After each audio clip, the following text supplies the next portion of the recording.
ओम अज्ञानतिमिरान्धस्य ज्ञानाञ्जनशलाकया चक्षुरुन्मीलितं येन तस्मै श्रीगुरवे नमः। नमो ओम विष्णुपादाय कृष्णप्रेष्ठाय भूतले श्रीमते भक्तिवेदान्त स्वामिनिति नामिने। नमस्ते सरस्वती देवी गौरवाणी प्रचारिणे निर्विशेष शून्यवादी पाश्चात्य देशकारिणे। जय श्री कृष्ण चैतन्य प्रभु नित्यानंद श्री अद्वैत गदाधर शिवासादि गौर भक्त वृंद। हरे कृष्णा कृष्णा कृष्णा हरे हरे, हरे राम राम राम हरे हरे। मुखं करोति वाचालं पंगुं लंघयते गिरिं यत्कृपातमहं वन्दे श्रीगुरो दिनकारिणं परमानंद माधवं श्रीकृष्ण चैतन्येश्वरम्। मुखं करोति वाचालं पंगुं लंघयते गिरिं यत्कृपातमहं वन्दे श्रीगुरो।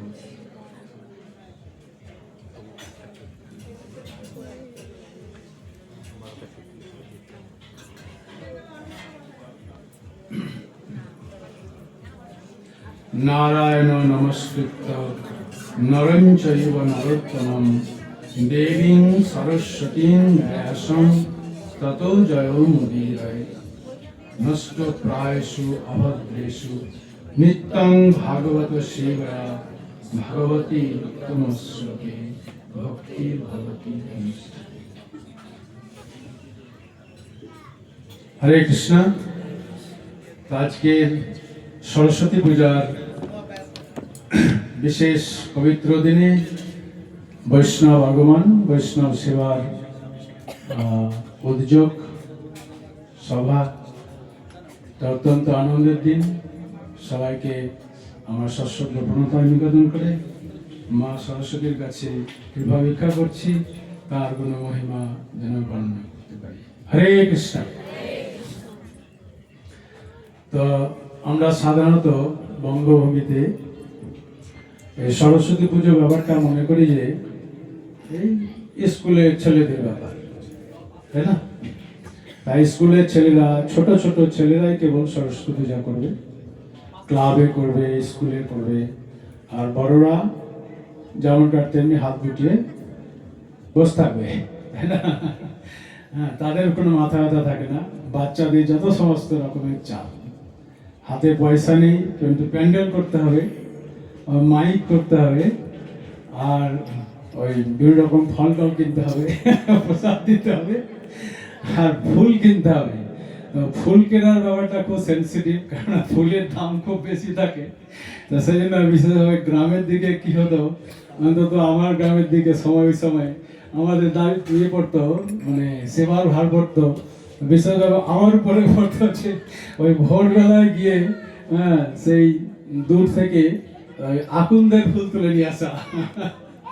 কেন সব দিক থেকে সবাই ছুটে ছুটে আসবে আকুন্দের ফুলগুলো নিয়ে, যে যত ভোরে যেতে পারে। তো সেই ভোরবেলায় গিয়ে কাটাকুচের মধ্যে থেকে আকুন্দের গাছ বা বাঁধের মাটিতে কোথায় আকুন্দ গাছ হয় আগের দিন দেখে আসতে হয়। তো সেই আকুন্দের ফুল পেরে ওখানে মালা গাঁথতে হয়, সেটা সরস্বতী মাকে পড়াতে হয়। এরকম ধরনের উদ্যম নিয়ে আমরা এই সমস্ত আগে করেছি। তখন জানতাম কি সরস্বতী বিদ্যার দেবী, সেজন্য তাকে পুজো করতে হয়। আর স্কুল কলেজ পার হয়ে গেলে আর পুজো করতে হয় না। কিন্তু ইস্কনে আসার পরে জানলাম যে এই সরস্বতী পূজা শেষ হয়নি, আর সেই সরস্বতী পূজা ঠিক মতন করাও হয়নি। সঠিক মনোভাব নিয়েও আমরা সরস্বতী পূজা করতে পারিনি, ঠিক আছে? সেই জন্য ইস্কনে এসে জানলাম যে এই সরস্বতী দেবী উনি কেবলমাত্র আমাদের স্কুল কলেজে লেখাপড়ার যে বিদ্যা দিয়ে থাকেন তাই নয়, উনি হচ্ছেন পরাবিদ্যার অধিষ্ঠাত্রী দেবী। ভগবান শ্রীকৃষ্ণের থেকে সবকিছুই আছে, কিন্তু ভগবান শ্রীকৃষ্ণ নিজে সবকিছু কাজ হাতে নাতে করেন না। তিনি তার অসংখ্য এজেন্ট বা প্রতিনিধির মাধ্যমে সেই সমস্ত কাজ তিনি করান। যেমন দেশের মুখ্য নেতা, মুখ্যমন্ত্রী, তারা কিন্তু নিজেরা কাজ করেন না, তারা প্ল্যান করে দায়িত্ব দিয়ে দেন। একটি ঋতুর নাম। আমাদের কয়টি ঋতু আছে? 6টি ঋতু আছে। কয়টি করে মাস পরে ভাগে? 6 দুগুণে 12, অর্থাৎ 12 মাসে 6টা ঋতু। বসন্ত ঋতুর মাস তাহলে কোনটা কোনটা হলো?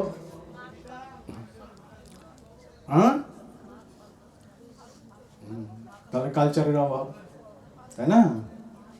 কোনটা কোন কোন মাস পড়ছে সেটা এখন পর্যন্ত মাথায় কাজ করে না। বৈশাখ, জ্যৈষ্ঠ, আষাঢ়, শ্রাবণ, ভাদ্র, আশ্বিন, কার্তিক, অগ্রহায়ণ, পৌষ, মাঘ, ফাল্গুন। আচ্ছা, গ্রীষ্ম, বর্ষা, শরৎ, হেমন্ত, শীত, বসন্ত। তাহলে বসন্তের ভাগে কোন 2 মাস থাকলো? ফাল্গুন, চৈত্র। এখন কোন মাস চলছে? এখন মাঘ মাস চলছে। ফাল্গুন পড়েনি? এখনো ফাল্গুন পড়েনি? তাহলে তো সরস্বতী আগে এসে গিয়েছেন। তাহলে হিসাব অনুসারে লাস্টের 2 মাস হচ্ছে বসন্ত। তো আসলে বসন্ত ঋতু শুরু হয় এই পঞ্চমীর থেকে, আজকের থেকে। তো সেই জন্য এটাকে বসন্ত পঞ্চমী বলা হয়। আর এই বসন্ত পঞ্চমীতে দেবী সরস্বতী মায়ের আবির্ভাব দিবস, আর সেই উপলক্ষে সরস্বতীর বিশেষ পূজা আরাধনা হয়। তাই এটা সরস্বতী পূজার দিন। আচ্ছা, এই সরস্বতী দেবীর এই যে সময়টা, যে বসন্ত, এই বসন্ত হচ্ছে বছরের মধ্যে সবচাইতে আনন্দদায়ক, মনোরম সময়। অর্থাৎ এই ঋতুতে প্রকৃতি ফল ফুলে অত্যন্ত সুন্দরভাবে শোভিত হন। দেখুন, শোভা যখনই বলা হবে তখন রঙিন, বৈচিত্র্যময় কারুকার্য বা প্রকাশকে বোঝায়। একটা সাদা কালো কাগজে একটা ছবি আঁকা আর ভিন্ন ভিন্ন কালার দিয়ে একটা ছবি আঁকা, তার মধ্যে পার্থক্য নেই? কোনটি চিত্তাকর্ষক? ভ্যারাইটি আছে, বৈচিত্র্য আছে, তাই না? শিল প্রভুপাদ একটা ইংরেজিতে কথা বলেছেন, variety is the mother of enjoyment. বৈচিত্র্য হচ্ছে আনন্দের উৎস। তাহলে এই সময় আমরা প্রকৃতিতে দেখতে পাই কত ফল ফুল, অসংখ্য ফল ফুল। আপনি বাজারে যাবেন, ফলের মন্ডিতে যাবেন, অসংখ্য রকমের ফল। আপনি সবজি মন্ডিতে যাবেন, অসংখ্য রকমের সবজি, শাক সবজি অনেক এই সময়, তাই না? আর এমনিতে দেখুন জমিতে হলুদ কালারের সর্ষের ফুল, তাই না? এই হলুদ কালারের সর্ষের ফুল এটা অত্যন্ত আকর্ষণীয়। ইতিমধ্যে ছবি তোলাতুলি শুরু হয়ে গেছে এই ছবিটাতে। আর মায়াপুরে আজকে রাধা মাধবের যে শোভা, সেটা হচ্ছে এই হলুদ কালারের মানে সমগ্র সাজ পোশাকে। আর সেটা দেখার জন্য একবার প্রচুর মানুষ এসছে মায়াপুরে আজকে, প্রচুর মানে একবারে প্রচুর মানুষ এসছে। আপনারা মোবাইলে দেখতেই পাবেন একটু পরে। তো এভাবে বসন্ত পঞ্চমীতে সব দিক থেকে প্রাকৃতিক শোভা অত্যন্ত মনোরম। তো এই দেবী সরস্বতীর অনেকগুলো নাম রয়েছে। দেবী সরস্বতীর অনেক নাম রয়েছে, তার মধ্যে বিশেষ কিছু নাম আছে যে নামগুলো কিছু গুণের দ্যোতক, কিছু গুণকে প্রকাশ করে। তো মা সরস্বতীর বিশেষ বিশেষ কিছু নাম বলছি। একটা হচ্ছে সাবিত্রী, গায়ত্রী, সতী, লক্ষ্মী, অম্বিকা, বাণী, শারদা, বীণা পাণি, সর্বমঙ্গলা ইত্যাদি। বীণা পাণি আমরা সবাই জানি, বীণা পাণি কি জয় আমরা বলবো, বলে না? মানে পানি মানে হস্ত, বীণা মানে বাদ্যযন্ত্র। যার হস্তে বাদ্যযন্ত্র, যার নাম হচ্ছে বীণা, তিনি হচ্ছেন বীণা পাণি। সর্বমঙ্গলা, তিনি সব কিছু মঙ্গলের উৎস। আরেকটা উৎস নাম হচ্ছে বাক দেবী। বাক দেবী, যার কৃপায় আমরা কথা বলতে পারি। কথা না বললে কাজ হওয়া খুব মুশকিল, তাই না? তো কিছু মানুষ কথা বলতে না পারলেও ইশারায় সেই কথাটা বলে, যার মাধ্যমে কাজ সম্পন্ন হয়। তো কথা বলাটা অত্যন্ত জরুরি। কিন্তু সেই কথাটা যদি আমরা উল্টো পাল্টা বলি, তাহলে উল্টো পাল্টা পরিণাম হবে। তাই সঠিক কথা বলা, অর্থাৎ যে বিদ্যা যদি কারো পেটে থাকে, তাহলে সে সঠিক কথাটাই বলবে, উল্টো পাল্টা কথা বলবে না। তিনি যিনি সুন্দরভাবে ভালো কথা বলার জন্য কৃপা করেন, তিনি হচ্ছেন বাগদেবী সরস্বতী। আর একটি নাম হচ্ছে বোধরূপিণী।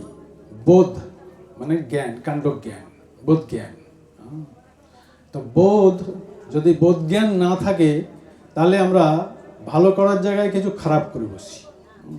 তো এই ভালো আর মন্দের বিবেচনাটা যিনি প্রদান করতে পারেন, তিনি হচ্ছেন বোধ রূপিণী, বোধ প্রদায়িনী। অতএব সরস্বতীর একটি নাম হয়ে গেল বোধ রূপিণী। আর বিশেষ করে নাম যেটা আমরা বারবার বলছি সরস্বতী, এই সরস্বতী নামটা কি করে হলো, কেন হলো? স্বর, সপ্ত সুর যেখান থেকে আসে। কারা কারা গান জানেন? কারা কারা গান জানেন হারমোনিয়ামে? বলো। সা, প্রথমে তো সা, তাই না? তাহলে সা রে গা মা পা ধা নি সা। এই সপ্ত সুরের যে উদ্গম যেখান থেকে হয়, যিনি উৎস, তিনি হচ্ছেন দেবী সরস্বতী। সেই জন্য স্বরের যিনি উৎস, তাই তাকে বলা হয়ে গেল সরস্বতী, সারাত্মিকা। স্বরের যিনি আত্মাস্বরূপ, যেখান থেকে উৎপন্ন হয়েছে, তার নাম হয়ে গেল সারাত্মিকা, আর তার থেকে নাম হয়ে গেল সরস্বতী। তো বিশেষভাবে যারা সঙ্গীত, কলা, এসব জিনিস নিয়ে, বাদ্যযন্ত্র নিয়ে যারা থাকেন বা উন্নতি লাভ করতে চান, তারা গভীর শ্রদ্ধার সহিত দেবী সরস্বতীর আরাধনা করবেন। তা আমরা বিদ্যা চাই, পড়াবিদ্যা, জড়াবিদ্যা দুটোই আমাদের দরকার। একই সঙ্গে আমরা সবাই কম বেশি একটু গান করতে চাই। তাই ভক্তরা বিশেষভাবে তারা সব কিছুই দেবী সরস্বতীর কৃপার উপরে নির্ভর করেন। যদিও এই কৃপাটা চরমে ভগবান থেকে আসছে, তথাপি দেবীর মাধ্যমে তা প্রকাশিত হয়। আজকের এই তিথিকে শ্রী পঞ্চমীও বলা হয়। শ্রী মানে লক্ষ্মী দেবী। আমরা যখন শুনি যে সমুদ্র মন্থনের সময় লক্ষ্মী দেবীর আবির্ভাব হয়েছিল, এই যে লক্ষ্মী দেবীর আবির্ভাব হয়েছিল, সেটা ছিল এই আজকের দিনের পঞ্চমী তিথিতে। তাই এটাকে বলে শ্রী পঞ্চমীও বলা হয়ে থাকে।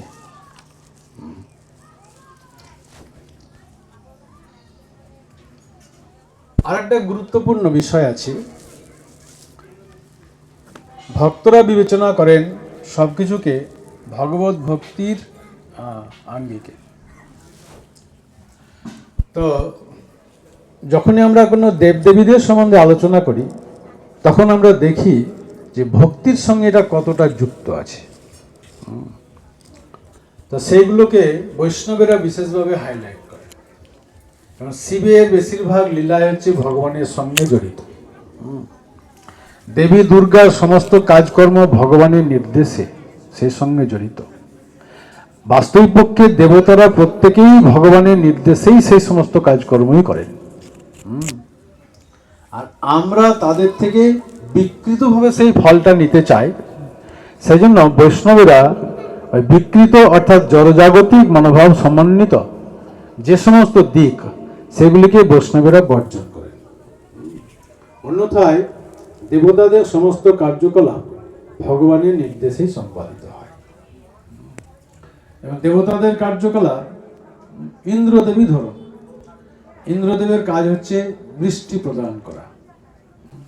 কিন্তু ইন্দ্রদেব বৃষ্টি প্রদান করতে করতে তিনি এতই গর্বান্বিত হয়ে গেলেন যে একবার যখন বৃন্দাবনে নন্দ মহারাজ শ্রীকৃষ্ণের কথায় ইন্দ্র পূজা বন্ধ করলেন, তখন ইন্দ্র অত্যন্ত রুষ্ট হয়ে গেল। আর রুষ্ট হয়ে সমস্ত ব্রজকেই নষ্ট করে দিতে চাইল, ব্রজবাসীদেরকে উৎপাত করতে চাইল, কষ্ট দিতে চাইল। সেই জন্য তিনি কি করলেন, বজ্র বিদ্যুৎ সহ প্রচুর বর্ষা দিয়ে দিলেন। আর বৃন্দাবনের সমস্ত মানুষ, গাভী, পশু সবাই জলের মধ্যে একদম কষ্ট পাচ্ছে।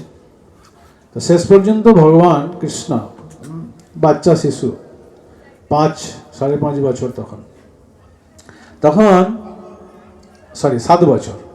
তা সেই সময়ে নন্দ যশোদা আদি বৃদ্ধরা বলছেন, দেখো কৃষ্ণ, তোমার কথা শুনেই তো আমরা এই মত পরিবর্তন করলাম, ইন্দ্র পূজা না করলে গোবর্ধন পূজা করলাম। এখন দেখো ইন্দ্রদেব রুষ্ট হয়ে গেল, এখন এরকম কষ্ট দিচ্ছে, তুমি সামলাও, আমাদেরকে রক্ষা করো। তখন কৃষ্ণকে করলেন, কড়ি আঙ্গুল দিয়ে গোবর্ধনকে তুলে ধরলেন।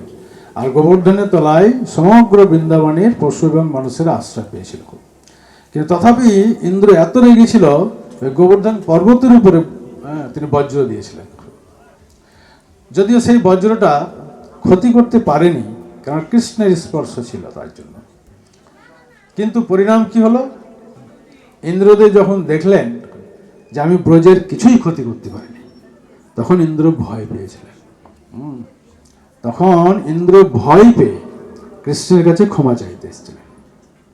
তো এটাতে ইন্দ্রদেব কি করলেন না, অনিচ্ছা সত্ত্বেও তিনি কৃষ্ণলীলায় জড়িয়ে পড়লেন। তো সেই জন্য বৈষ্ণবরা ইন্দ্রদেবের সেই লীলাটাকে কীর্তন করে। এছাড়া ইন্দ্রদেবের অন্য লীলার কীর্তন বৈষ্ণবরা করেন না, কেন? সেগুলো মেটেরিয়ালি মোটিভেটেড, জড়জাগতিক উদ্দেশ্য সমন্বিত ইন্দ্রদেবের কাজ করে। তো এরকম ভাবে দেবী সরস্বতী, তার কাজ হচ্ছে বিদ্যার অধিষ্ঠাত্রী দেবী হয়ে বিদ্যা প্রদান করা। তাহলে দেবী সরস্বতী আমাদের চোখে তিনি একজন দেবী সরস্বতী মাত্র। জড়জাগতিক মানুষেরা তার পুত্তলিকা বানাবেন, একদিনের জন্য পুজো করবেন, দ্বিতীয় দিবসে তাকে হৈ হুল্লোড় করে ফেলে দেবেন। এইটা হচ্ছে তাদের ভক্তির পরিণাম। কিন্তু ভগবানের ভক্তরা ওই রকম ধরনের উৎসব করেন না। পক্ষান্তরে তার স্বরূপটিকে তারা জানেন। তাহলে সরস্বতী মায়ের আসল স্বরূপ কি? তিনি হচ্ছেন ভগবানের শক্তি তত্ত্ব। পরাস্য শক্তির বিবিধৈব শ্রূয়তে, পরমেশ্বরের ভগবানের অসংখ্য বিবিধ শক্তি রয়েছে। স্বাভাবিকই জ্ঞান বল ক্রিয়াচ, জ্ঞান শক্তি, বল শক্তি, ক্রিয়া শক্তি।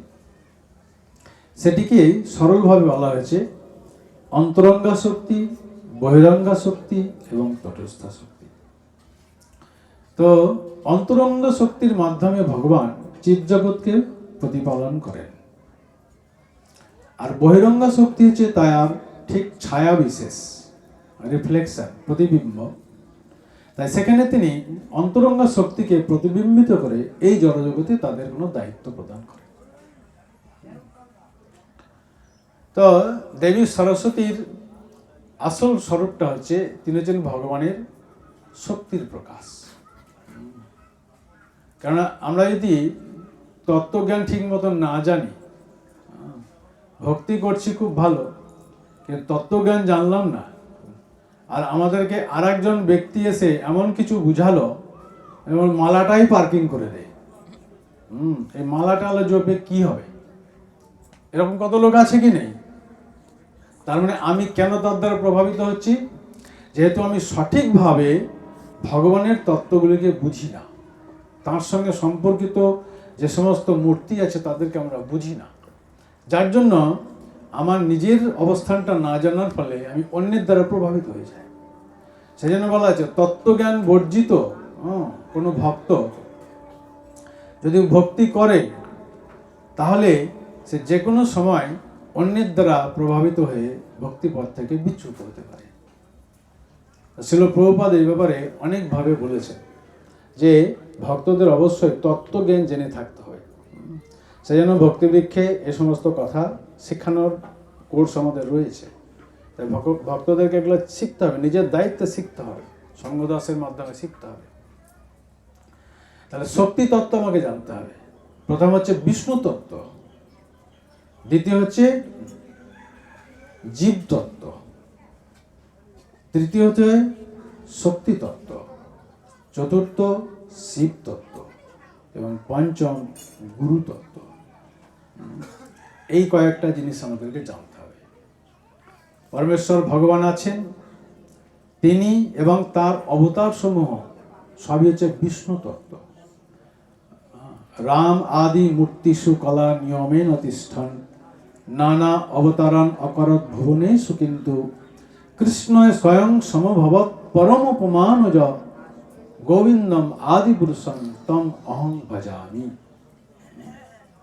যে ভগবান শ্রী রামচন্দ্র, ভগবান শ্রী নৃসিংহদেব, কুর্মদেব, বারাহদেব, অসংখ্য অবতার রয়েছে ভগবানের। এনারা সকলেই বিষ্ণু তত্ত্ব, কিন্তু কৃষ্ণ হচ্ছেন এনাদের সকলের উৎস, আদি। তিনিও বিষ্ণু তত্ত্ব, কিন্তু তিনি হচ্ছেন আদি বিষ্ণু। আদি বিষ্ণু মানে মূল স্বরূপ হচ্ছেন ভগবান কৃষ্ণ। তাহলে তার থেকে সমস্ত অবতারের প্রকাশ হয়। রাম আদি মূর্তিষু, তাহলে সবই কিন্তু বিষ্ণুই। ব্রহ্মাজি এটিকে আবার বোঝানোর জন্য তিনি আরেকবার বলেছেন, দীপাচিরেব হি দশান্তরম অভ্যুপেত্য দীপায়ত হেতু বিবৃত হেতু সমান ধর্ম। তো একটা ক্যান্ডেল, মোমবাতি বা একটা দ্বীপ থেকে যখন আরেকটা দ্বীপ ধরানো হয়, তার থেকে আরেকটা দ্বীপ ধরানো হয়, এভাবে দেখতে পাই যে সমগ্র দ্বীপগুলি সমান আলো প্রদান করে। যেমন আমরা কালী পূজার দিনে অনেক মোমবাতি একসঙ্গে জ্বালাই। তা আগে মোমবাতিগুলোকে আমরা তলাটা নরম করে দিয়ে একটু করে গালা দিয়ে বসিয়ে দিলাম। কিন্তু বসিয়ে দেওয়ার পর এবার ধরানো শুরু হয়। বলে টাইম হয়ে গেছে, সন্ধ্যা হয়ে গেছে, জ্বালো। তখন জ্বালাতে শুরু করলাম। একটা তো মূল মোমবাতি ছিল, এই মূল মোমবাতি থেকে দ্বিতীয়, তৃতীয়, চতুর্থ, পঞ্চম অসংখ্য অনন্ত সবগুলি কিন্তু একই রকমের আলো দিচ্ছে। কিন্তু মূল কোনটা? প্রথম যেটা থেকে আমরা ধরিয়েছিলাম, এই মূল হচ্ছেন কৃষ্ণ। গোবিন্দম আদি পুরুষম তম অহং ভজামি। তো এরকম ভাবে ভগবান হচ্ছেন সবকিছুর আদি। এখানে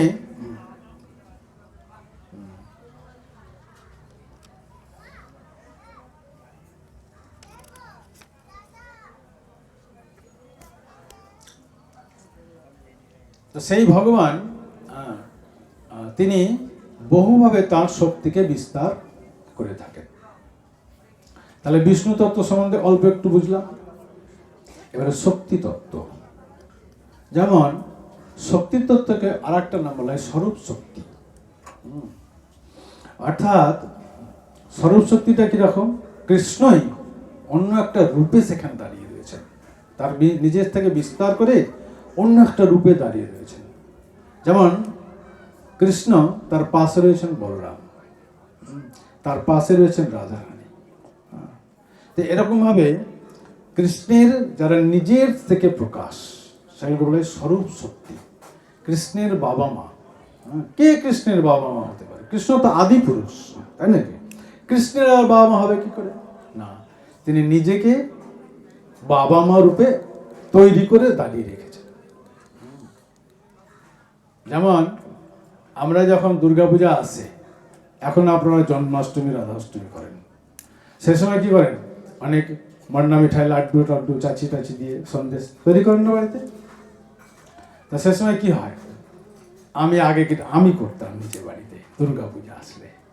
সেই বাড়িতে অনেক গরু গাভী ছিল তো, সে কয়েকদিন আগে থেকে 3 কেজি 4 কেজি দুধ জাল দিতে ঘন হয়ে গেল, এতটা করে সর বেরোলো, ওটাকে রেখে দেওয়া হলো। তারপরে এবার অনেকগুলো সর হয়ে গেছে, তো এ করে সেদিনকে কী করবো, সবগুলোকে এক জায়গায় নিয়ে কিছুটা জাল দিয়ে তারপরে ঘন হয়ে গেল, তারপরে কিছুটা চিনি দিয়ে কিছুটা গুড় দিয়ে আলাদা আলাদা করে তৈরি করে, হ্যাঁ কিনা হয়? মাতাজি বুঝতে পারছি। তো তারপরে কি হয়, এতটুকু করে এক একটা আমরা নিতাম, মানে সন্দেশটা কেটে রাখতাম করে। তারপরে ছাঁচ আছে, ছাঁচ, ওই ছাঁচগুলো কি করতাম, একটা দেখতাম মাছের ছাঁচ, একটা মাকড়সার ছাঁচ, হ্যাঁ, আর একটা অন্য কিছুর ছাঁচ দিয়ে একটা শুধু এরকম করে দেবে দিতাম, ধরে ওকে দেবে দিতাম। তখন বলছো এই এই এই মাছটা আমাকে দে, যার মাছ ভালো লেগেছে মাছ।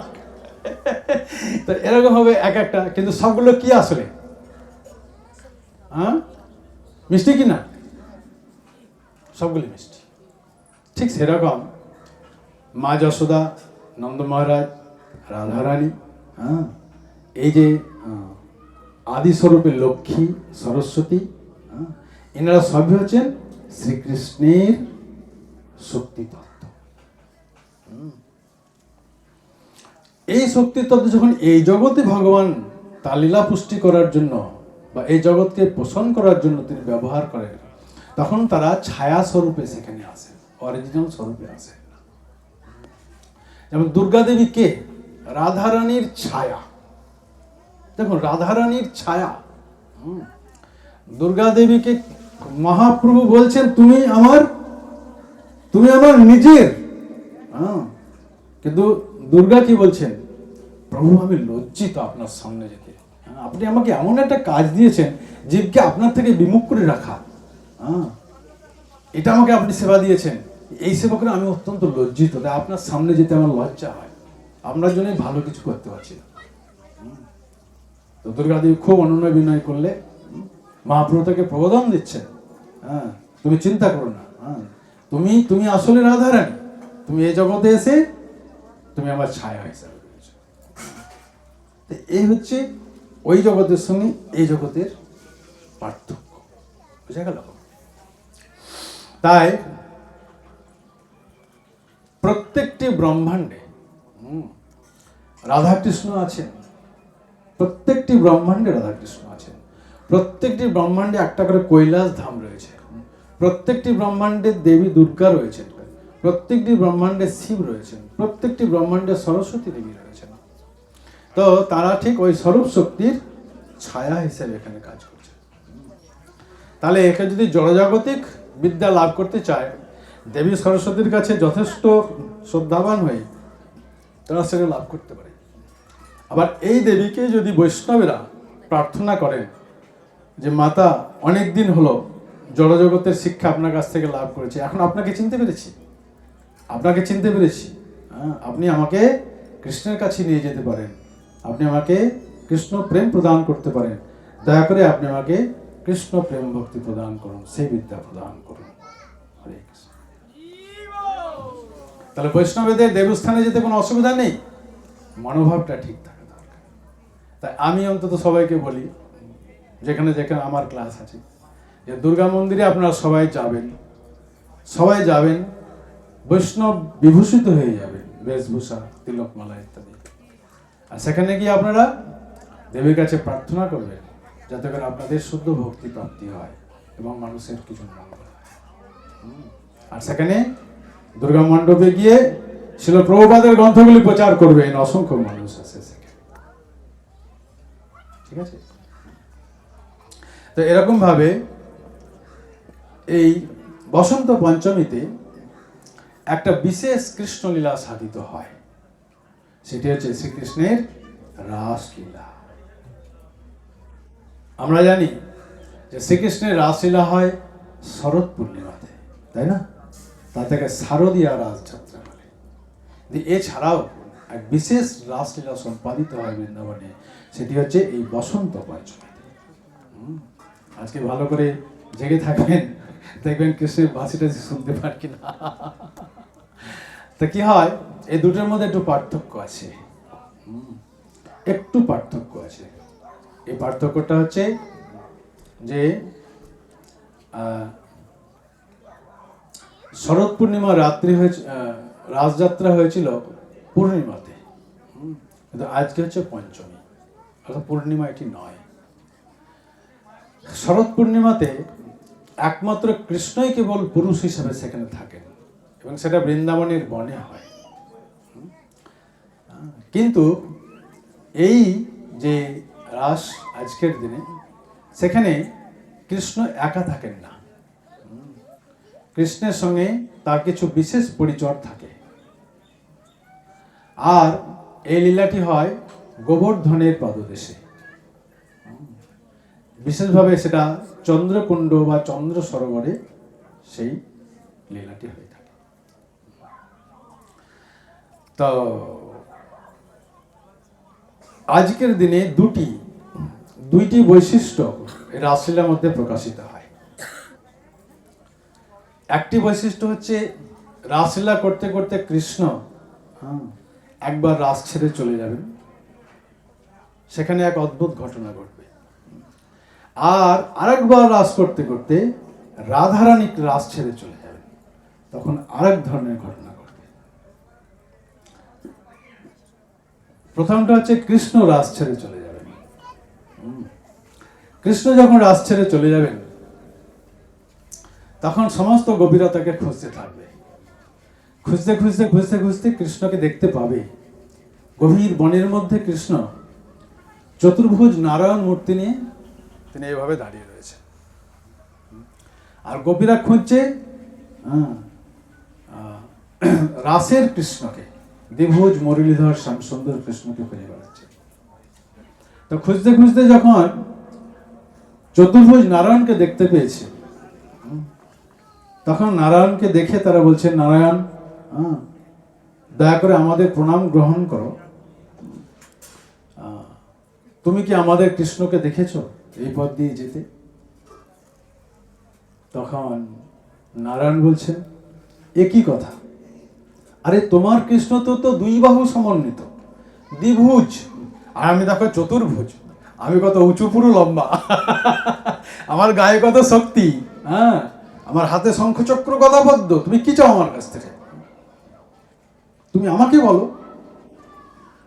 না, আপনাকে নিয়ে আমাদের কোনো কাজ নেই, আপনি আমাদের প্রণাম গ্রহণ করুন। আপনি শঙ্খচক্র গদাবদ্ধ সমন্বিত নারায়ণ হন, যে হন না কেন, আপনার সঙ্গে আমাদের কোনো মতলব নাই। আপনি যদি জেনে থাকেন যে কৃষ্ণ এই রাস্তা দিয়ে কোথাও গিয়েছে কিনা, কোথায় আছে, তাহলে আপনি আমাকে সেটাই শুধু বলুন, এছাড়া আমরা আপনার কাছে কিছু চাই না। তো এই হচ্ছে গোপীদের স্থিতি।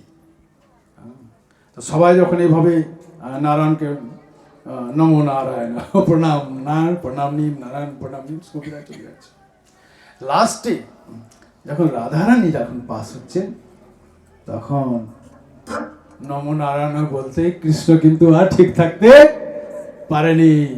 তার সঙ্গে সঙ্গে কৃষ্ণের দুটি বাহু অদৃশ্য হয়ে গেল, আর কৃষ্ণ তখন সেই শ্যামসুন্দর মুরলীধর রাধারানীকে দর্শন দিলেন। হরি বল। এই হচ্ছে একটি লীলা।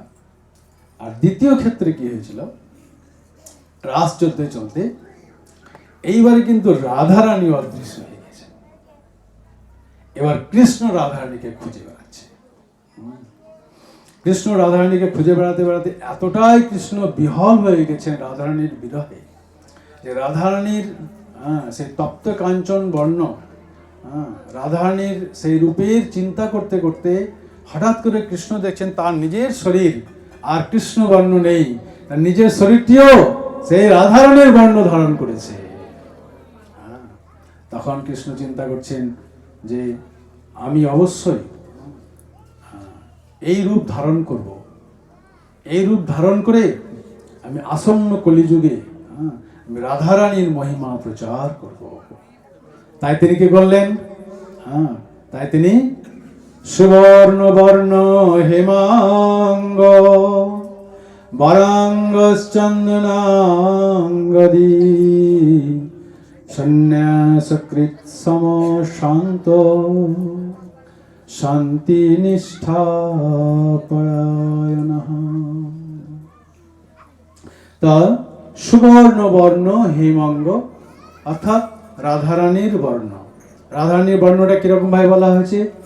তপ্ত কাঞ্চন গৌরাঙ্গী রাধে বৃন্দাবনেশ্বরী বিশ্বভানু সুতে দেবী প্রণমামি হরিপ্রিয়ে। এই যে তপ্ত কাঞ্চন বর্ণ আর সুবর্ণ বর্ণ হে মঙ্গ একই, তাই সেই ব্রজের কানাই এখন কি করলেন? রাধা ভাব এবং অঙ্গ সমন্বিত হয়ে গৌর বর্ণ রূপে চৈতন্য মহাপ্রভু রূপে এসে তিনি কি করলেন? এখন তিনি রাধারানীকেই খুঁজে বেড়াচ্ছেন, তাই নয় কি? রাধারানী কৃষ্ণকে বৃন্দাবনে কুঞ্জে কুঞ্জে খুঁজে বেরিয়েছেন, বনে বনে খুঁজে বেরিয়েছেন। আর এখন সেই রাধারানী তিনি কৃষ্ণকেই খুঁজে বেড়াচ্ছেন। আসলে চৈতন্য মহাপ্রভু কে? চৈতন্য মহাপ্রভু হচ্ছেন রাধারানী। আবার যদি বলা হয় চৈতন্য মহাপ্রভু কে? চৈতন্য মহাপ্রভু হচ্ছেন কৃষ্ণ। তাহলে দুটোর মধ্যে ভেদ কি আছে? একটা ভেদ হচ্ছে রাধা বিরহে কৃষ্ণ, আর একটা হচ্ছে কৃষ্ণ বিরহে শ্রীমতী রাধারানী।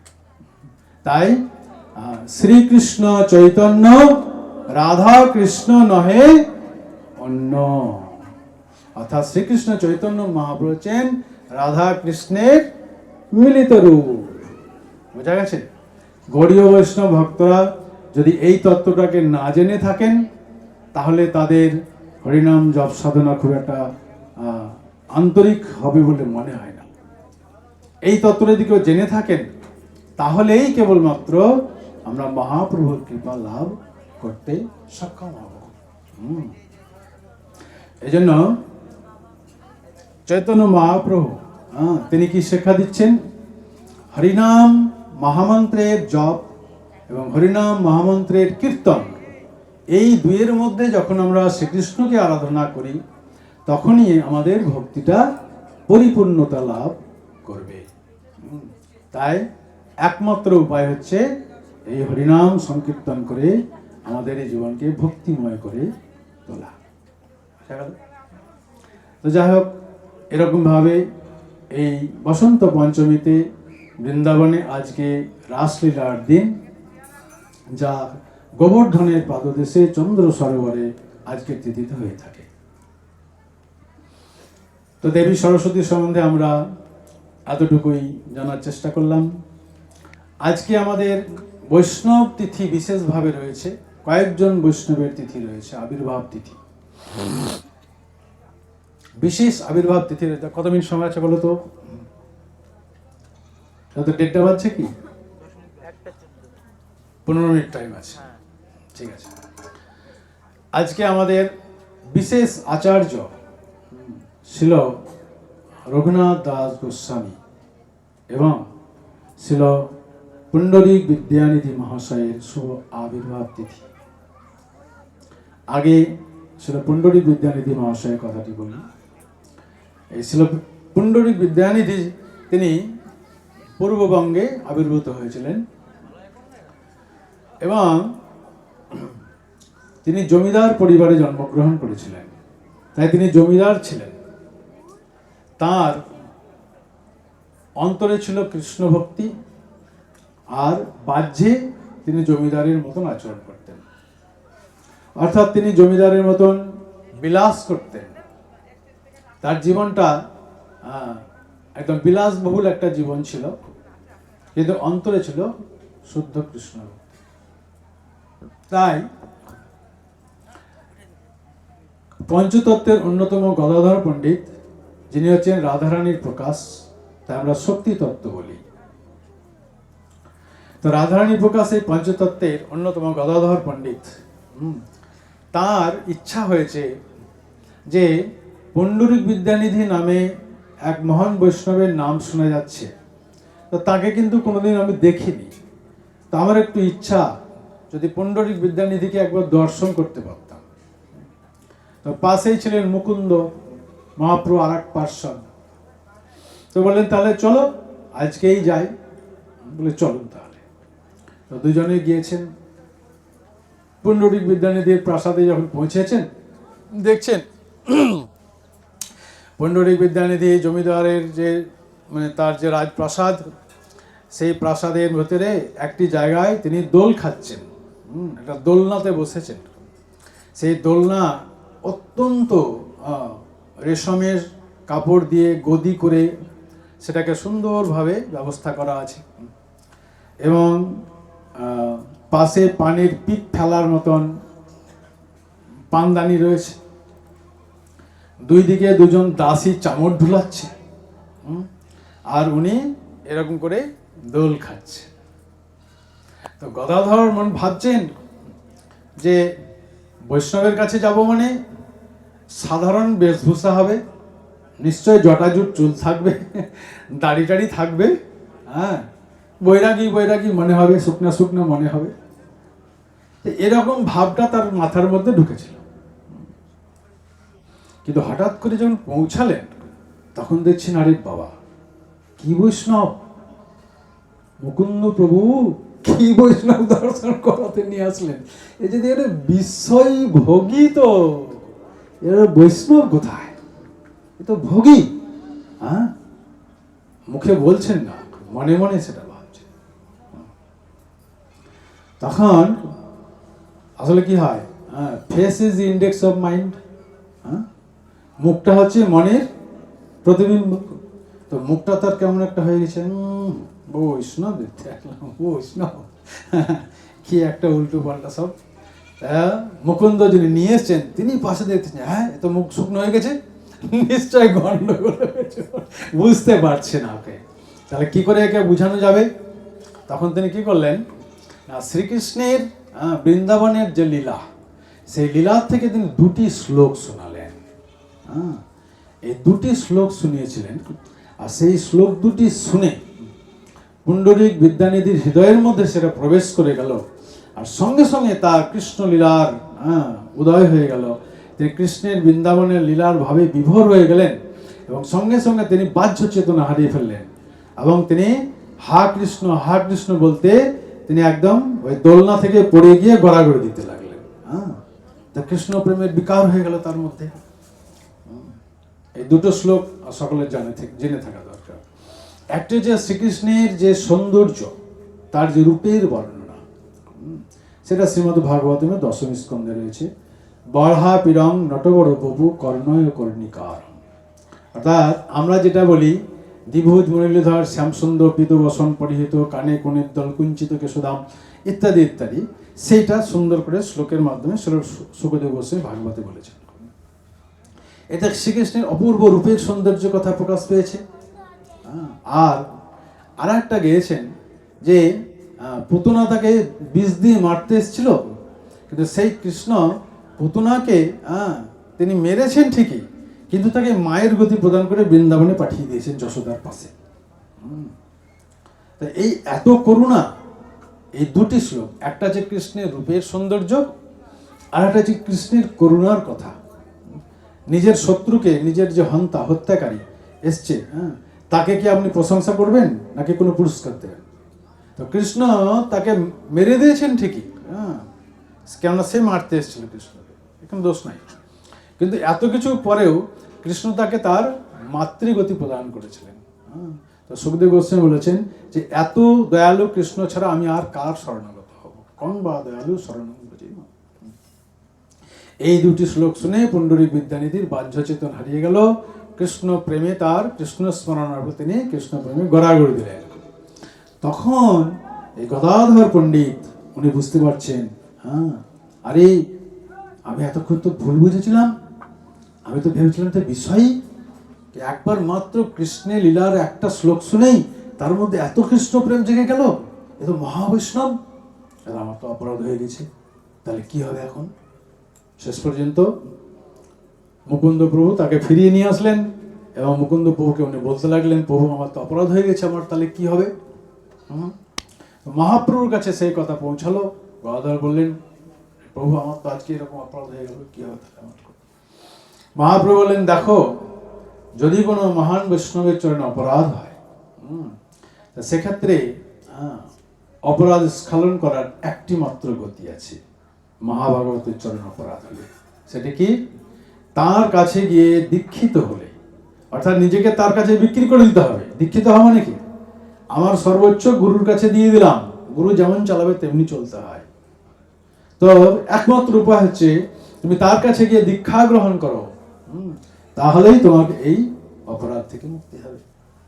মহাপ্রভু সিদ্ধান্ত পেয়ে তিনি ছুটে আসলেন, হ্যাঁ, দয়া করে আপনি আমাকে ক্ষমা করুন, আমি এরকম ভাবে আপনাকে বুঝতে পারিনি, আমি ভুল বুঝেছিলাম, তো দয়া করে আপনি আমাকে দীক্ষা প্রদান করুন। দেখুন পণ্ডিত বিদ্যানিধি এখন কি বলছেন? বলছেন, হ্যাঁ, তুমি গদাধর, হ্যাঁ, তোমার মতন এত গুণনিধি ভগবান আমার কাছে পাঠিয়েছে শিষ্য করার জন্য, আমি এরকম ভালো শিষ্য আর কোথায় পাবো?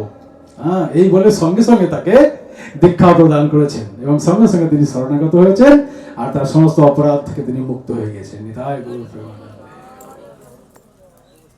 তো এই হচ্ছে বৈষ্ণব আচরণ।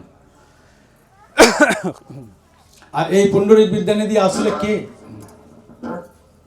এই পণ্ডিত বিদ্যানিধি হচ্ছেন ব্রজের বিশ্বভানু রাজা। রাধারানীর পিতা হচ্ছেন বিশ্বভানু রাজা।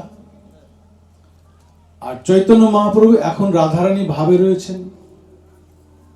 তো রাধারানী, চৈতন্য মহাপ্রভু রাধা ভাবে, তিনি পণ্ডিত বিদ্যানিধিকে সামনে রেখে বলতেন, বাপ বাপ, আমার বাপ পণ্ডিত বিদ্যানিধি, আমার বাপ পণ্ডিত বিদ্যানিধি, বাপ পণ্ডিত বিদ্যানিধি, এরকম ভাবে যখন হঠাৎ করে মহাপ্রভু বলতেন, ভক্তরা বুঝতে পারতেন না পণ্ডিত বিদ্যানিধিকে মহাপ্রভু বাপ বাপ কেন বলছে। তারপরে মহাপ্রভুকে জিজ্ঞাসা করলে মহাপ্রভু বলতেন, উনি আমার বাবা, উনি আমার বাবা, এরকম বলতেন। তারপরে আমরা বৈষ্ণব সিদ্ধান্ত অনুসারে দেখতে পেয়েছি, গৌর গণোদ্দেশ দীপিকা নামক শাস্ত্রে কবি কর্ণপুর দ্বারা রচিত, সেখানে এই ব্রজের বিশ্বভানু রাজাই তিনি মহাপ্রভু লীলাতে পুণ্ডরিক বিদ্যানিধি রূপ ধারণ করেছেন এবং রাধারানী তার কন্যা। আর সেই রাধারানী এখন মহাপ্রভু রূপে এই জগতে লীলা অভিনয় করছেন।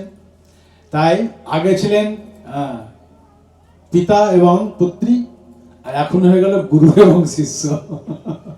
তাহলে হিসাবটা একই আছে, কোনো পরিবর্তন হয়নি। তো এরকম ভাবে পূর্বের বিশ্বভানু রাজা এখন পুণ্ডরিক বিদ্যানিধি রূপে এই জগতে মহাপ্রভু লীলা অভিনয় করেছেন। শ্রী গদাধর পণ্ডিত কি,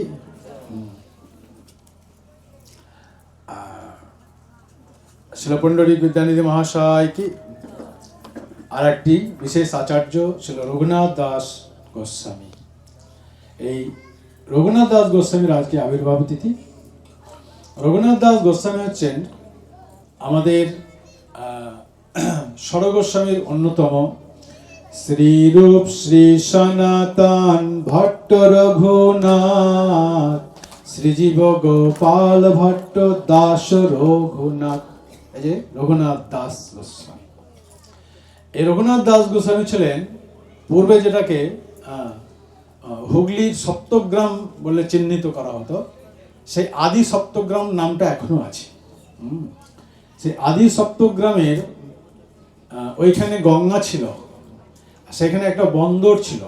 বন্দর মানে নৌকায় করে মালপত্র উঠানামা হতো। আর সেই এলাকাতে রাজার খাজাঞ্চি হিসাবে, কর সংগ্রাহক হিসাবে রঘুনাথ দাস গোস্বামীর পিতা এবং জ্যাঠামশাই এই দুজনে কর সংগ্রহ করতেন। তাদের পরিবারে 7 জন কন্যা ছিল এবং একমাত্র পুত্র সন্তান ছিল রঘুনাথ। এবং তাদের বাৎসরিক কর সংগ্রহের পরিমাণ ছিল 20 লক্ষ স্বর্ণ মুদ্রা। বাৎসরিক 20 লক্ষ স্বর্ণ মুদ্রা। তার মধ্যে 8 লক্ষ স্বর্ণ মুদ্রা রাজাকে দিয়ে দিতেন, 12 লক্ষ নিজেদের কাছে রেখে দিতেন। তার মানে এই দুই ভাই 12 লক্ষ স্বর্ণ মুদ্রা প্রতি বছর সংগ্রহ করতেন। তাহলে কতটা ওদের টাকার পরিমাণ ছিল? 500 বছর আগের স্বর্ণ মুদ্রা মানে কত টাকা হতে পারে আজকে? আর প্রতি বছরের হিসাব এটা। তার মানে ইন্দ্রের মতন তাদের ঐশ্বর্য ছিল। কিন্তু পরিবারের একমাত্র পুত্র হচ্ছে রঘুনাথ দাস। রঘুনাথ দাসের বাড়িতে সে সময় হিরণ্য মজুমদার এবং গোবর্ধন মজুমদার পিতা এবং জ্যাঠামশাই এনারা শ্রদ্ধাবান ছিলেন। তাই হরিদাস ঠাকুর নাম সংকীর্তন করতে ভ্রমণ করতে করতে তাদের যখন বাড়িতে যেতেন তারা খুব সম্মানের সঙ্গে হরিদাসের কাছে হরিকথা শুনতেন এবং হরিদাস ঠাকুরকে সেখানে 2-3 দিন রেখে দিতে তার সেবা যত্ন করতেন। তো এই সময়ে রঘুনাথ হরিদাস ঠাকুরের সম্মুখ থেকে মহাপ্রভুর কথা শুনে মহাপ্রভুর প্রতি অত্যন্ত অনুরক্ত হয়েছিলেন। তো রঘুনাথের বয়স তেমন একটা বেশি ছিল না, 5-7 বছর বয়স ছিল। তো রঘুনাথের এই শুনে এত বৈরাগ্য উৎপন্ন হয়েছিল, তিনি চিন্তা করেছিলেন যে আমি বাড়ি ছেড়ে মহাপ্রভুর সঙ্গে চলে যাব। তো একবার হঠাৎ করে কি হলো, রঘুনাথ নিরুদ্দেশ হয়ে গেছে, কেউ জানে না। তো চলতে চলতে তিনি সন্ন্যাসের পরের ঘটনা, তো মহাপ্রভু তখন পুরীতে পৌঁছে গেছেন। তো চতুর্দিকে সিপাহী লোক, খাজাঞ্চি লোক পাঠিয়ে দিয়েছেন, খুঁজতে খুঁজতে খুঁজতে খুঁজতে 5-7 জন সিপাহী পুরীতে গিয়ে রঘুনাথকে দেখতে পেয়েছে। তখন ওরা ধরে টরে আবার বাড়িতে নিয়ে চলে এসছে। তো রঘুনাথকে বলছে, তুই যদি চলেই যাবি তো আগে বলছিস না কেন, তুই বল কি করতে চাস। তা কিছু বলছে না। এই করতে করতে একটু ভালো করে গার্ড দিয়ে রাখো, সিপাহীর পরিমাণ বাড়িয়ে দিয়েছে। এরকম করতে করতে সে কি করেছে না, আবার বাড়ি থেকে চুপ করে পালিয়ে গেছে। এরকম ভাবে যখন দ্বিতীয়বার চলে গেল, যার যাবে কোথায়, ওই মহাপ্রভুর কাছেই তো যাবে। এবারে কি করেছে, 800 স্বর্ণ মুদ্রা দিয়ে পাঠিয়ে দিয়েছে যে দেখো এই প্রতিপত্নীতে এখানে যুক্তি করছে যে কি করে রঘুনাথকে ফিরিয়ে নিয়ে আসা যায়। বলছে ঠিক আছে। তো রঘুনাথ যখন গিয়েছে, তো রঘুনাথ যেন ভালোভাবে থাকতে পারে তার জন্য কিছু টাকা পয়সা দিয়ে পাঠাও, কিছুদিন থাকুক, তারপর আবার নিয়ে চলে আসবে। তো এরকম ভাবে 800 স্বর্ণ মুদ্রা দিয়েছে। আর রঘুনাথ বলছে ঠিক আছে আপনারা চলে যান, আপনাদেরকে থাকতে হবে না। তো এই যে 800 স্বর্ণ মুদ্রা প্রতি মাসে মাসে আসছে। তো তিনি কি করছেন, জগন্নাথের মন্দির থেকে জগন্নাথের মহাপ্রসাদ কিনে সমস্ত ভক্তদেরকে খাওয়াচ্ছেন, মহাপ্রভুকে প্রতিদিনই ভালো মন্দ খাওয়াচ্ছেন। এরকম করতে করতে করতে করতে রঘুনাথের বাড়ি থেকে আবার তাকে টেনে নিয়ে চলে গেল। তো এরকম ভাবে যখন চলে যাচ্ছে তখন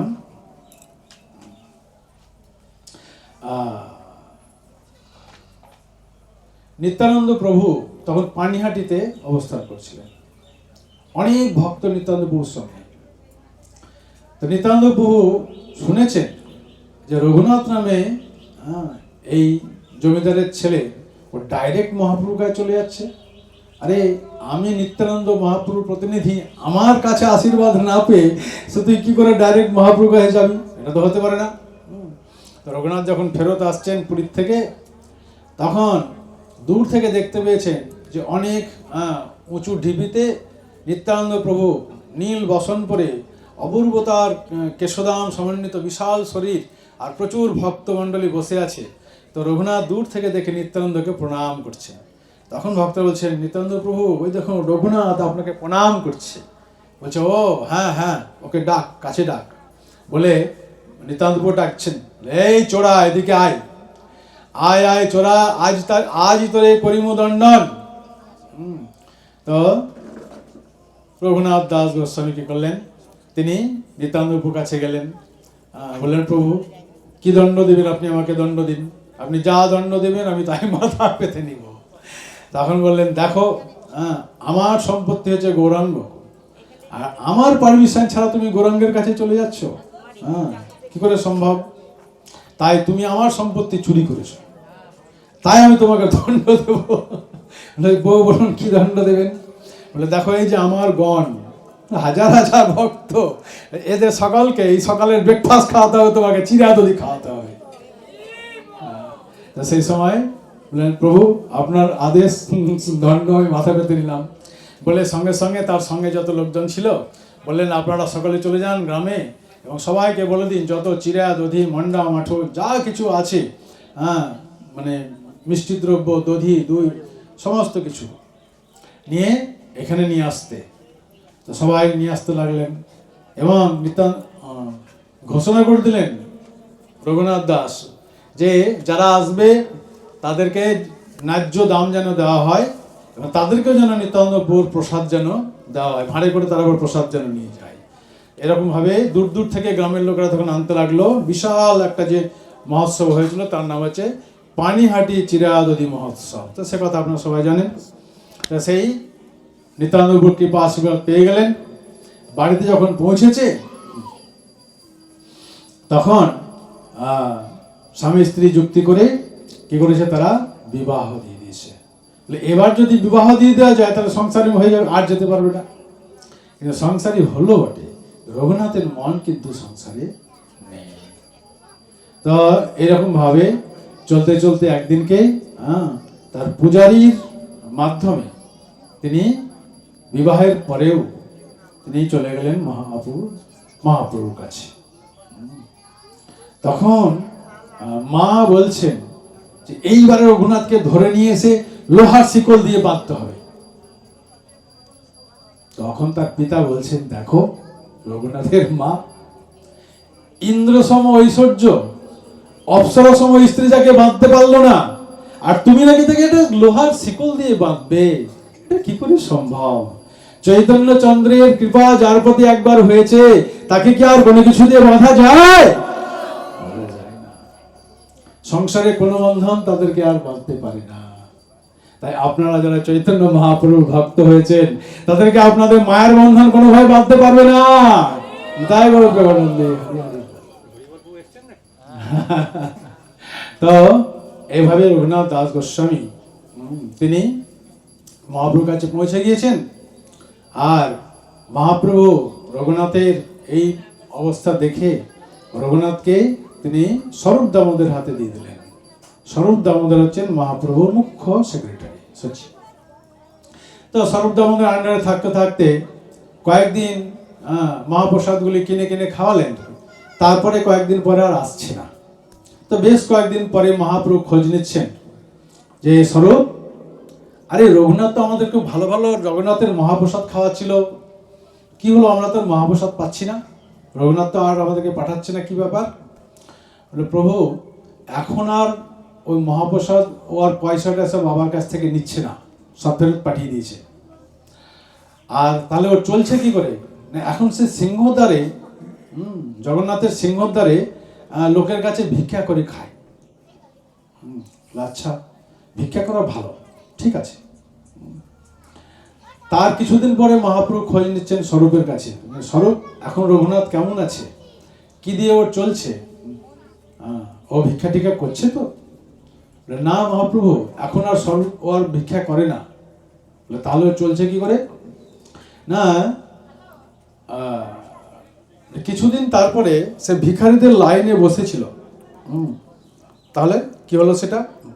না সে ভাবলো যে আমি যদি ভিখারিদের লাইনে বসি, লোকেরা যা দেয় তো আমার জন্য ওদের ভাগ একটু কমে যায়। তো অনেকগুলো যুক্তি দেখেছেন যে আমি জগন্নাথের সিংহদ্বারে যদি দাঁড়াই তাহলে পূজারীরা যখন বেরিয়ে আসে তখন বাড়ির জন্য সারাদিনের পরে একটু প্রসাদ পাই, সেটা বউ ছেলের মুখে একটু দেবে, তো সেটা আমাদের কমে যায়। তো এই জন্য আমি ওটা ত্যাগ করেছি। সিংহদ্বারে দাঁড়িয়ে থেকে লোকের কাছ থেকে ভিক্ষা করব, অন্যদের অসুবিধা হচ্ছে, আমার ভাগে কমে যাচ্ছে ওদের। সেই জন্য এখন তাহলে রঘুনাথ চলছে কি করে? না রঘুনাথ ওই জগন্নাথের মন্দির যখন ধুয়ে ফেলার পরে ড্রেন দিয়ে সব যখন গড়ে যায়, ওই গড়ে যাওয়ার সময় যে সমস্ত জগন্নাথের অন্নদানা যেগুলো ওই ড্রেনের মধ্যে চলতে চলতে আটকে গেছে কোথাও, সেগুলো অনেক সময় হাত কালো হয়ে গেছে। তো সেগুলোকে তুলে নিয়ে এসে বাকি অংশটা কালোটা ফেলে দিয়ে বাকি অংশটা একটা মালসায় রেখে তারপরে সেটা সে দিনের শেষ প্রসাদ হিসাবে গ্রহণ করে। মহাপ্রভু বলছে, আরে আমি বৈরাগ্য শিখাতে এসছি এই জগতে, আর আমাকে সার্বভৌম ভট্টাচার্য বলল যে আপনি বৈরাগ্য শিক্ষা দেওয়ার জন্য জগতে এসেছেন, শিক্ষার্থম এক পুরুষ পুরাণ। আর আমি এসে দেখছি আমি কি শিখাবো, আমার থেকে আরো বড় হয়ে গেছে বৈরাগ্যতে। তখন বলছে আচ্ছা আচ্ছা আচ্ছা, কোথায় কোথায় প্রসাদগুলো কোথায় রেখেছো, দেখি দেখি দেখি। মহাপ্রভু কি করেছেন, ওই রঘুনাথ দাস গোস্বামী যে কুটিয়াতে থাকতেন খড়ের চালের ঘরে, সেখানে ঢুকেছেন, ঢুকে সেই মালসাটাকে খুঁজে বেড়াচ্ছে কোথায় রেখেছে। সে মালসা দিয়ে তো মহাপ্রভু হাত দিয়ে খেয়ে ফেলেছেন একদম। যে প্রভু এটা আপনার জন্য নয়, এটা আপনার উপযুক্ত নয়। এটা বলছে না রঘুনাথ, তুমি সবচাইতে ভালো প্রসাদটা খাচ্ছ, তুমি আমাকে দিচ্ছ না। তখন রঘুনাথের মহাপ্রভুর হাত তিনি ধরে ফেলেছিলেন। তো এরকমভাবে তিনি অত্যন্ত প্রসন্ন হয়েছিলেন রঘুনাথের বৈরাগ্য দেখে। এবং তারপরে অনেক কাহিনী আছে। রঘুনাথ মহাপ্রভু মনের কথা বুঝতে পারতেন। মহাপ্রভু যখন গান করছিলেন রথযাত্রার সামনে, যে যে বৃন্দাবনে আমার কৌমার অবস্থায় আমার মন হরণ করেছিল, রাধারানী অবস্থায় আমার, সেই নায়ক এখন রয়েছে এখানে, তথাপি আমি সে আনন্দ পাচ্ছি না। দয়া করে তুমি যদি পুনরায় বৃন্দাবনে যাও আর আগে রাখাল বেশে আমার সঙ্গে দেখা দাও, তাহলে রাসবিলাসী তোমাকে দেখে আমার মনে শান্তি হবে। তো এই মহাপ্রভু একটা ধুইয়া পদ নিজের মন থেকে বানিয়ে গাইছিলেন রথযাত্রার সময়। এটা কেউ বুঝতে পারছিল না যে এটা কি গান, কিন্তু একমাত্র এই রঘুনাথ দাস বুঝতে পেরেছিলেন। তাই তিনি কুটিয়াতে গিয়ে তার নিজের রচিত আর একটা পদ একই অর্থ বহন করে, সেটা লিখে তিনি চালের বোঝাতে রেখে দিয়েছিলেন। আর তিনি যখন সমুদ্রে স্নান করতে গিয়েছিলেন, তখন মহাপ্রভু সেটা খুলে দেখছেন, আরে এটা তো আমার মনের কথা রঘুনাথ লিখেছে। তখন রঘুনাথ মহাপ্রভু স্বরূপকে বলছেন, স্বরূপ রঘুনাথ আমার মনের কথা জানলো কি করে? তখন তখন স্বরূপ দামোদর গোস্বামী বললেন, প্রভু আপনার মনের কথা কে জানতে পারবে? আপনি যদি কাউকে জানান তবেই না সে জানতে পারে, এছাড়া তো অন্য কেউ জানতে পারবে না। তখন বললেন, হ্যাঁ স্বরূপ, রঘুনাথ আমার অত্যন্ত প্রিয়, রঘুনাথ আমার সত্যিকারের অত্যন্ত প্রিয়। এই বলে রঘুনাথকে আশীর্বাদ দিয়ে বলে, তুমি যাও, তোমার পুরীতে থাকার সময় কমপ্লিট হয়ে গেছে, তুমি বৃন্দাবনে চলে যাও।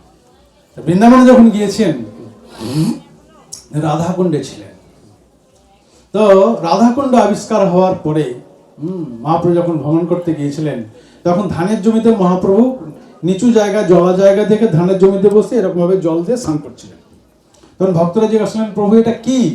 বললেন, এই হচ্ছে শ্যামকুণ্ড, হচ্ছে রাধাকুণ্ড। বলে, তাই? আমরা তো জানতাম না। তারপরে রঘুনাথকে বলেছিলেন, রঘুনাথ যদি তুমি কোনো সময় পাও, তাহলে তুমি এই রাধাকুণ্ডের সংস্কার করিও। ঠিক আছে, মহাপ্রভু বললেন মনে আছে, কিন্তু ভুলেই গেছেন তিনি এই সব ভজন করতে করতে। এক সময়ে একজন অত্যন্ত দক্ষিণ ভারতীয় একজন শেঠ, মানে ধনী ব্যক্তি, তিনি বদ্রীনাথ দর্শনে গিয়েছিলেন। বদ্রীনাথ দর্শনে গিয়ে তিনি মানসা করছেন, বদ্রীনাথ ভগবান আমি আপনাকে কিছু অর্থ দান করতে চাই আপনার সেবার জন্য। তো সেই রাত্রে সেই শেঠজি ওখানে রাত্রে শয়ন করেছিলেন। তখন বদ্রীনাথ তাকে স্বপ্নাদেশ করে বললেন যে, দেখো আমার এখানে পয়সার প্রয়োজন নেই, পয়সার প্রয়োজন আছে, তুমি বৃন্দাবনে যাও, ওখানে রঘুনাথ দাস বলে একজন সাধক আছে, বৈষ্ণব আছে, সেই বৈষ্ণবকে বলো যে আপনাকে বদ্রীনাথ পাঠিয়েছে, আপনার পয়সার দরকার আছে সেবার জন্য। তো উনি খুঁজতে খুঁজতে খুঁজে বের করলেন রাধাকুণ্ডে রঘুনাথ দাস গোস্বামীকে। রঘুনাথ দাস গোস্বামী যখন তিনি বলছেন যে বদ্রীনাথ আমাকে পাঠিয়েছেন আপনার পয়সার দরকার আছে সেবার জন্য, তিনি বলছেন, আমার আবার পয়সার কি দরকার? আমি তো ভিক্ষা করে খাই, আমার আবার পয়সার কি দরকার? আমি তো ছেড়ে এসছি সব। না, আপনার পয়সার দরকার আছে, বদ্রীনাথ পাঠিয়েছে। বদ্রীনাথ পাঠিয়েছে? বদ্রীনাথ যখন পাঠিয়েছে কি নিশ্চয় কিছু ব্যাপার আছে। তো রঘুনাথ স্মরণ করতে পারলেন, আমার কি দরকার আছে, কি দরকার আছে? তখন হঠাৎ করে মনে পড়ছে, আরে মহাপ্রভু তো এসে বলেছিলেন এই রাধাকুণ্ডের সংস্কার করতে। তখন বলছে, হ্যাঁ আমার একটা সেবার প্রয়োজন আছে, মহাপ্রভু বলে গিয়েছেন। তো আমার দেখুন ব্যক্তিগতভাবে কিছু প্রয়োজন নেই, যদি আপনি চান, যদি আপনি পারেন, তাহলে এই রাধাকুণ্ড এবং শ্যামকুণ্ডের সংস্কার আপনি যদি করতে পারেন তাহলে করে দিন, আমার পয়সা দরকার। তখন বললেন, ঠিক আছে, আপনি যেরকম বলবেন সেরকমই হবে। তো যেরকম ভাবে নকশা করে দিয়েছিলেন, সেই অনুসারে আজকে রাধাকুণ্ড এবং শ্যামকুণ্ডে পুকুর খনন করে মাটি ফেলে দিয়ে আজকে যে রাধাকুণ্ড শ্যামকুণ্ড দর্শন করছেন, সেটি সেদিনকে তিনি সংস্কার করেছিলেন। তো গৌড়ীয় বৈষ্ণবদের লীলা অপার। তো তাদের কৃপায় আজকে আমরা বৃন্দাবন ধাম দর্শন করতে পারি। আজকে বৃন্দাবনের যত কিছু তীর্থ আমরা দেখতে পাই সবই সর্বস্বামীদের মাধ্যমে মহাপ্রভু করেছিলেন। লুপ্ত তীর্থ উদ্ধার এবং ভক্তি শাস্ত্র প্রণয়ন, এই দুই উদ্দেশ্য হেতু মহাপ্রভু গৌরদেশ থেকে তার মহান মহান যারা ভক্ত তাদেরকে বৃন্দাবনে প্রেরণ করেছিলেন। আজকে আমরা তাই সেই সমস্ত দর্শন করে আমাদের জীবনকে ধন্য করতে পারি। হরে কৃষ্ণ কৃষ্ণ কৃষ্ণ হরে হরে, হরে রাম রাম রাম হরে হরে। শ্রী রঘুনাথ দাস গোস্বামী মহারাজ কি, শ্রীল পিন্ডরী বিদ্যানন্দী মহাশয় কি জয়। জয় विद्याधिष्ठात्री देवी सरस्वती माता की, सरस्वती मैया के।